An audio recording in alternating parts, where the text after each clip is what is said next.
really divisive point of view, and we'll talk about why. But I do want to read just a little bit of what second person can sound like. It's 6 a.m. Do you know where you are?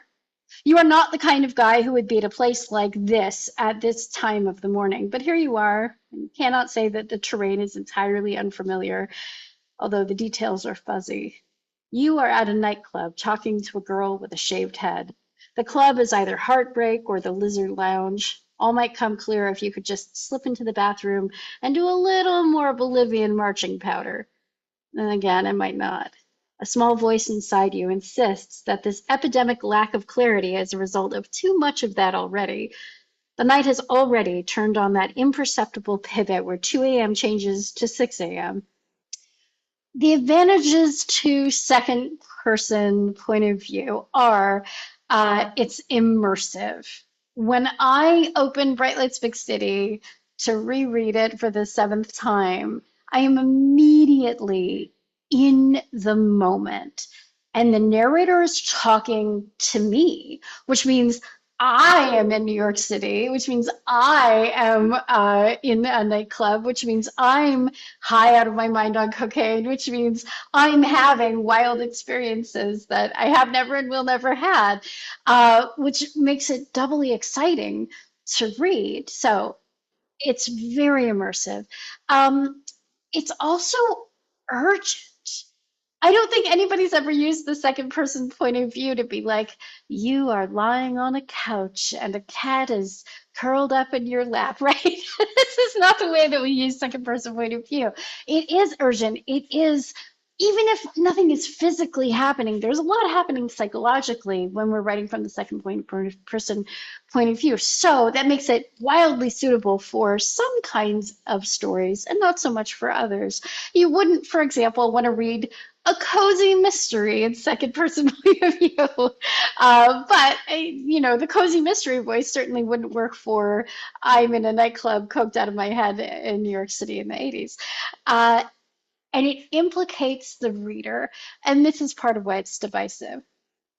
There are people like me who are like, yeah, put me in New York, put me in a nightclub, give me a drug problem. I'm into it. And there are people who hate that. So I think it's kind of like broccoli. There's a lot of people who love second person point of view, and there are a lot of people who hate second person point of view. Not a whole lot of people in the middle. So what are the disadvantages? Reader resistance. I've heard people talk about this in workshops where they say, I don't want to be talked to like this. I don't want them to tell me what I'm doing. I don't want them to tell me how I'm feeling. I don't like anything about the experience. As I say, it's the broccoli of points of view. It can be inflexible. There isn't, I think, in the same way that second person points of view gives us that urgency, it also does feel inflexible. There is hectoring is such a negative word. I don't have a better one. It can start to be hectoring, and it does get hectoring in Bright Lights Big City. I don't mind it. A lot of people mind it. So, and we have emotional distance. For me, second person point of view has the biggest emotional distance, even bigger than third person. There's the person talking and there's the person they're talking to, and they are really far away. And the person who's talking tends to have higher status. And I think this is part of where the reader resistance comes from. It's never a child talking to a parent, right? We never have this sort of questioning, curious, sweet kind of narrative when we have second person point of view. No, the status is almost always like this. And I think that's part of where people are like, no, I don't want to be talked to somebody who has higher status than me. But this is also, I think, where the emotional distance comes from, because it's not, I've never read, and maybe they exist, but I've never read a second person point of view that feels loving. And maybe that's part of what I like about it. So I would love to know in the chat or out loud how you feel. Where do you go on the broccoli of second person point of view? Are you love it, you hate it, maybe you're in the middle? What's your feeling from anybody?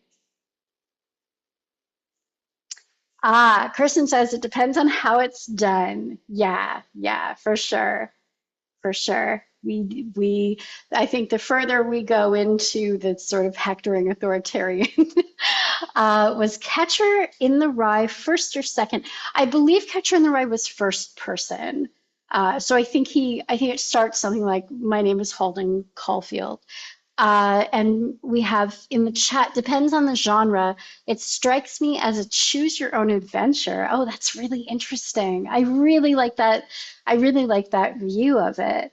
Uh, Fun fact, Neil Patrick Harris wrote a memoir, and it's a choose your own adventure memoir. So yes, yes, which I think is part of what's exciting. Now I'm not only in a nightclub in New York, coked out of my brain, I have an ex-wife and I am struggling at my publishing job, right? So